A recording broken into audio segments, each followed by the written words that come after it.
We should starve sometimes. We should feel the crunch of circumstance sometimes. The sensation of pain wakes us up, and we are reminded that we are alive and ignorant of the beauties this world wanted us to see. There is always a perching pigeon on a high-strung electric wire against the blue backdrop of the autumn sky. It is waiting there for its companions to fly in and settle on the same wire and perhaps fly away all at once later when the breeze rises. The clouds are not as fleet-footed as the birds. They take longer to drift from one corner of the sky to another.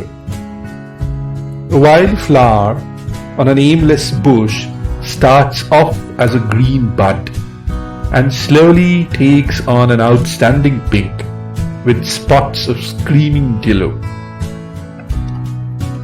In its short life, it will let the world know that it was there, very much there.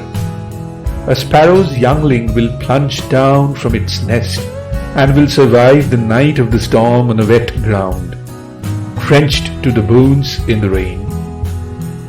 But with dawn's first light, the father and the mother will have goaded it to fly on its infantile wings. In a day or two, an empty nest will remain behind as a legacy to a feathery brave heart that defied death and flew towards the sun.